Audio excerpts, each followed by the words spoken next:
Hello everyone, my name is Cilantro Gamer. I apologize for the video quality. The easiest way for me to get this to work was to use my webcam recording software, but it'll have to do. I'm 31 years old. I live in the United States with my partner, my often misbehaving green screen, and I'm here to tell you that I've lived with depression and anxiety for the entirety of my teenage and young adult life. Before I continue, I'd like to state for the record that I am not a medical professional and that my ramblings here do not constitute in themselves sound medical advice, but hopefully a mere suggestion on how to pursue that.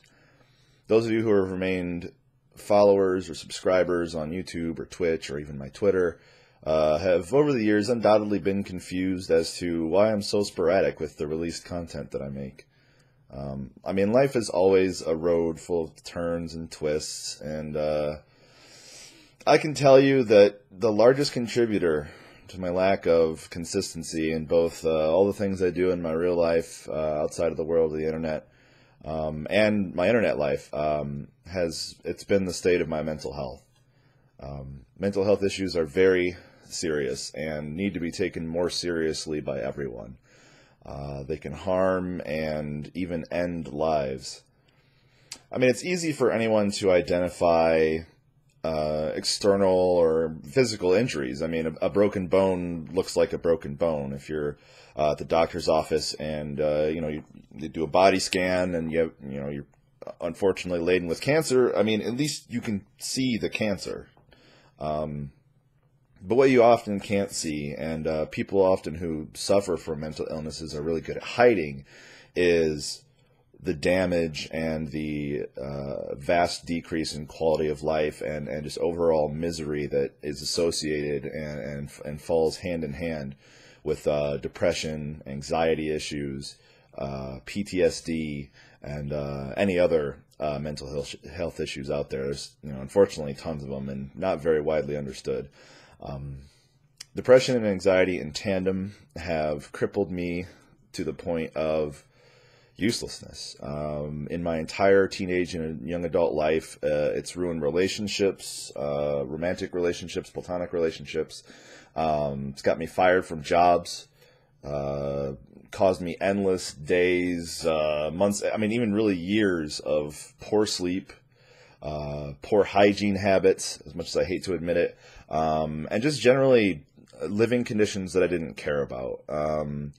When you're not right in your head because of whatever's keeping you from being that way, it's hard to maintain a healthy body, a healthy state of living, really any of your health. It does start to affect your physical self. And it's easy to look at someone who may not have the highest standards of cleanliness or hygiene or anything like that, or someone who shutters themselves indoors, watching TV, refusing to leave, or being on their computer, or really doing anything. Someone who possibly sticks to a single hobby or action, and will really only do that and barely eat or overeat, depending. But not really take care of themselves in any other way. And it's easy to look at those and say that those are things that cause depression. I can't speak to everyone's case. It may not always be the case, but from my experiences dealing with this my entire adult life, living how I did was, it was symptoms of depression, not the cause. My own lack of cleanliness, my tendency to hole up in my room in the tiniest place possible, shut myself from the outside world, play video games, or otherwise just waste hours and hours and hours just looking through the internet, even though I'm not really paying attention to it. And even some days just, staring at the walls, staring at the ceiling. These were things that were caused by being depressed and not the other way around. Even in a case of like my lack of dedication to trying to get any exercise or physical activity was caused by my anxiety, my inability to get out of bed, leave the house in any way, and really just do the stuff that a normal person should do to keep themselves healthy. And the most jarring thing is that people who are depressed we still smile. We laugh, we cry, we hold jobs, we visit friends and family, but we don't feel. Emotions are vapid, fleeting, or even entirely non-existent. We just don't feel. The whole world in all of its joys and wonders and glory and all the amazing things out there that a normal person gets to experience. Well, actually, I don't really like using the word normal.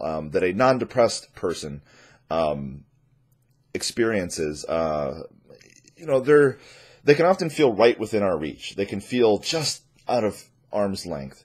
The closest metaphor I can come up with is trying to grab a hold of a slippery bar of soap.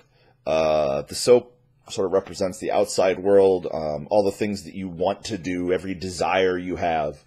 But when you're depressed, the harder you try to grab it, the more it slips through your fingers. It really becomes very hard to be able to reach out to do anything.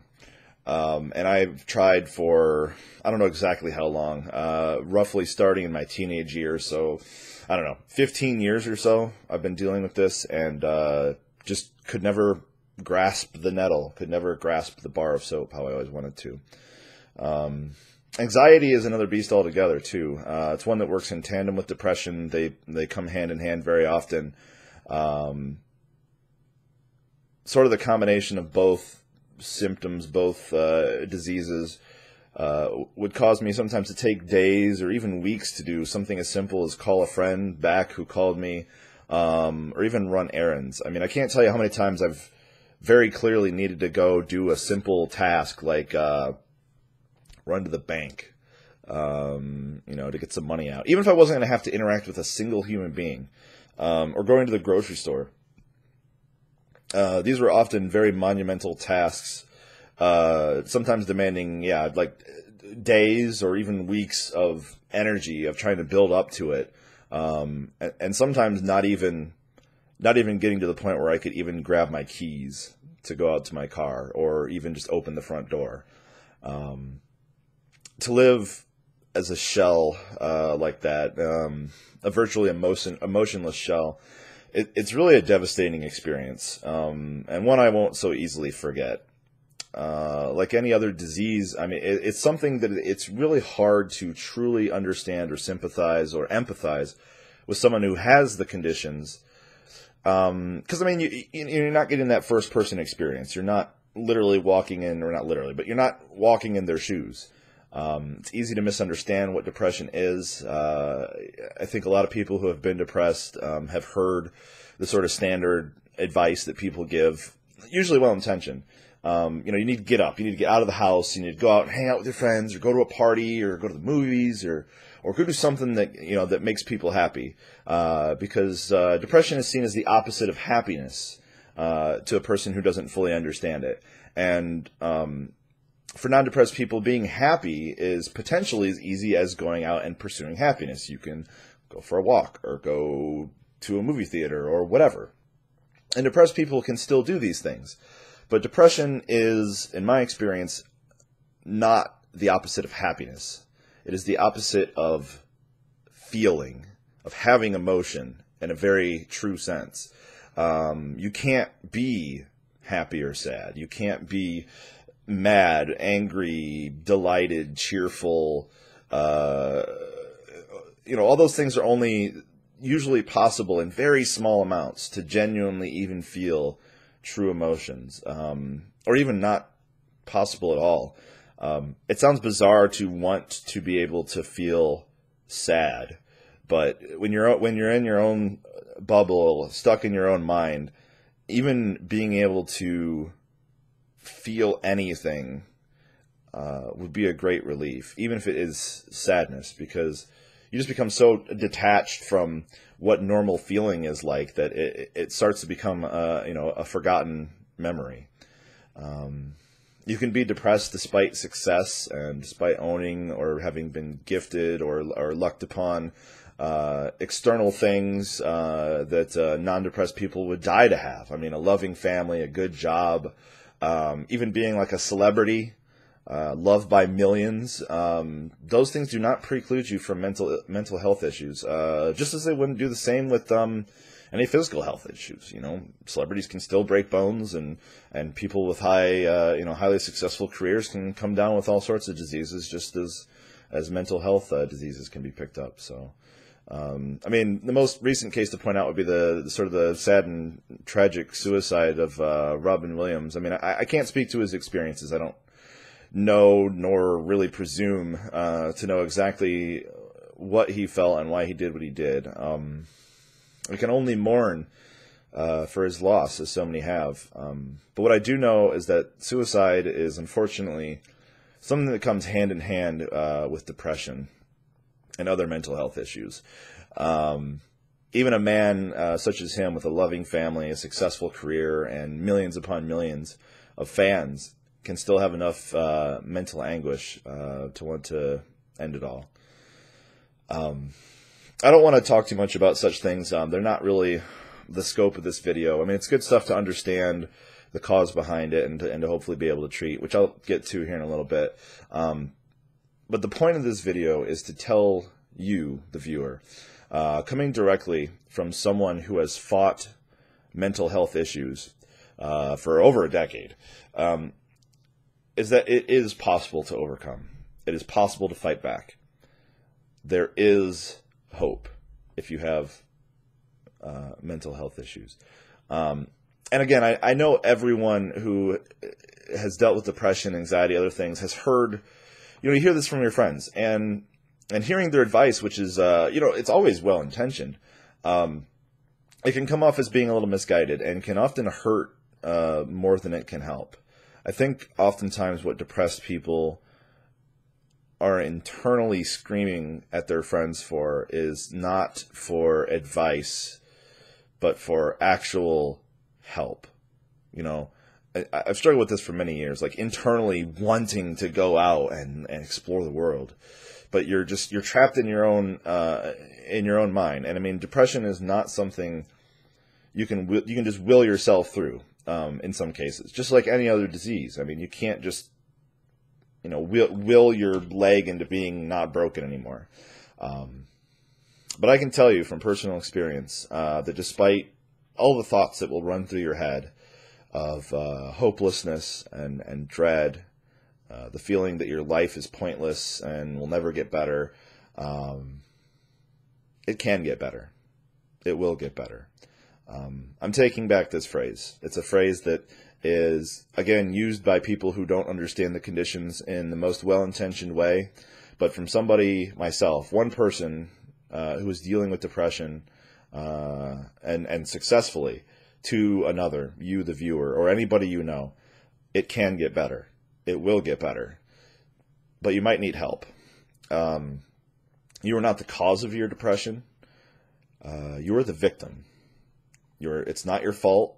Just like any other disease or a broken bone, any malady, you've been inflicted with it, and it has to be treated. I implore you to muster every last bit of courage that you have, upwell any strength you have in reserves to break free from the bonds. Do what you can to grab the bar of soap slipping from your fingers and seek help. If you can't contact a doctor or a psychiatrist directly, talk to your friends or family to have them help you do it. I know from personal experience how hard it is to take a step in this direction. Depression is a strong, constricting snake, tightening even harder, especially when you try to pursue things that will get rid of it, or any time you try to improve your life. Because when you don't see immediate results when you're depressed, it makes it feel like it's not worth pursuing, and it makes things even worse sometimes. But I urge you, I implore you to do whatever you can to make your loved ones, your friends, even coworkers maybe, understand your condition. That your condition is serious, that it is a medical condition, and it needs medical help. You're not at fault. It's not your fault. You're a normal person with desires, needs, feelings, and the right to live, just like anyone else on the planet. You can do it. Not every case is the same. Your medicinal needs, if you need therapy, those needs may not be the same as someone else's. Some people need medication, some people need therapy. You might need both. In some cases, it could be that, you've gotten into a rut of shutting yourself into your room and doing the things that I mentioned, and those could be, in your case, the causes of depression. It's worth trying to break out of your shell if you can muster the energy and see if it improves your quality of life in any way. When I was able to do that when I was depressed, it did help a little bit. But for me, it was only a temporary alleviation of symptoms and not the underlying causes of my condition. Seeking out help, whether it's from your friends or professional help or whatever you need to do, doing things to keep yourself healthy and to make your quality of life better. These things do not make you weak. You're not inferior to your peers. You're deserving of happiness. You're deserving of even having emotions in the first place. You're deserving of having a chance to be sad and to go through the normal and exciting roller coaster that is life and all the emotions, good or bad, that come with it. To feel what the world has to offer. I've been down that road of loathing and self-doubt so many times. But you can do it. You can do it. Your friends will help. Be strong and show your strength by showing that you need help. Looking to friends and professionals for help, it's one of the strongest things people can do, a person can do, because it's facing your problems head on. And it's within you. You can do it. You can get better. It will get better. So that's really all I have to say. Thanks for listening to my rant on mental health issues. Personally, after all this time dealing with these things myself, about a year ago, I actually started taking medication. After a little bit of trial and error, working with a doctor, she had prescribed to me a combination of medicines that, after a while, seemed to start working quite well, actually. And then I got cocky and overconfident, and I started to almost judge myself for having been depressed in the first place. It seemed so easy and obvious that this is just what I was now, and I didn't need the medication. So I threw it away.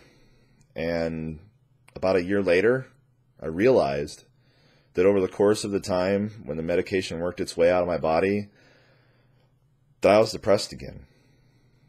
Worse than I had ever been, really. And I hadn't even realized it. It had just caught up to me in such a gradual way. I thought I was handling it, thought I was doing fine, but I wasn't. So recently, I went back on the medication. It was a pretty tough adjustment. First week, I was really tired, shaking a lot. Pretty normal side effects for the particular medication that I take. But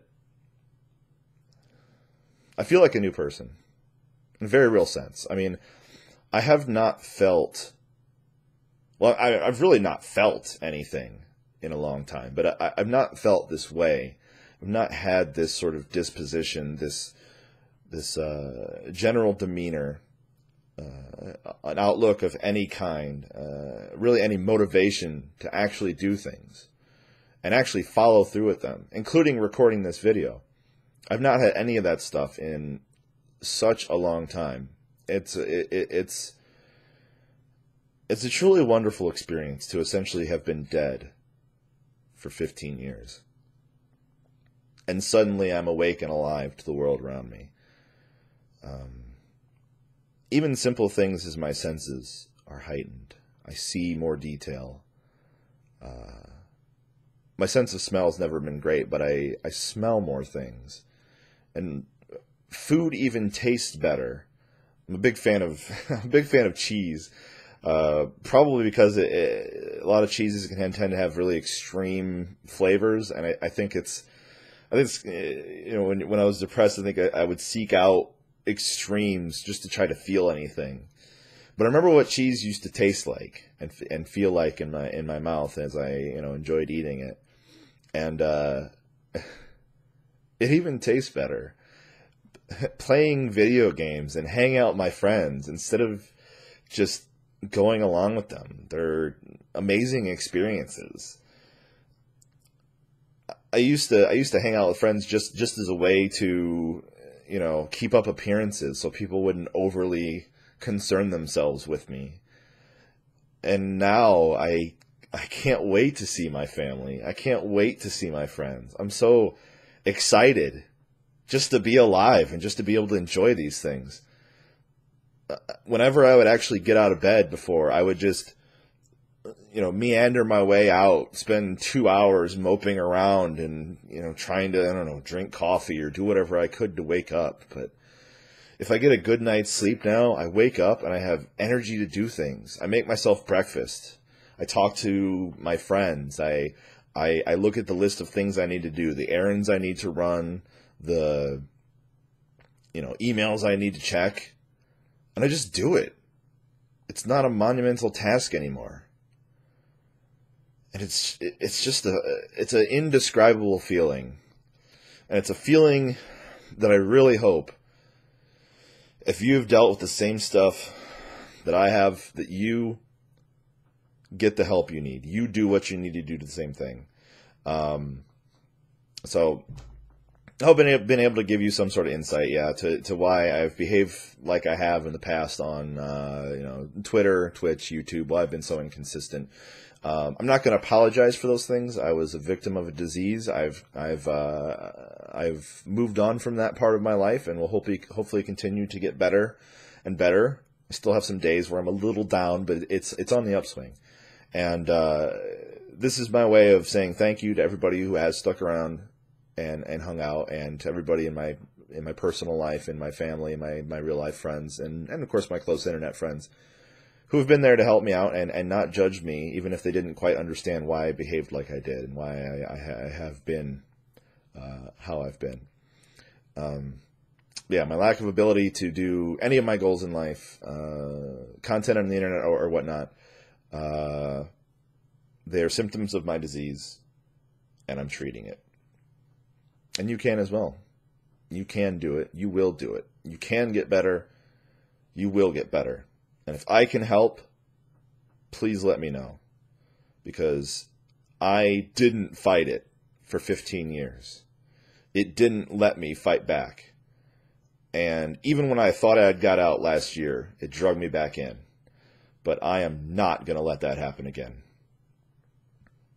Let's all look forward from here on out. It's a big, beautiful world out there.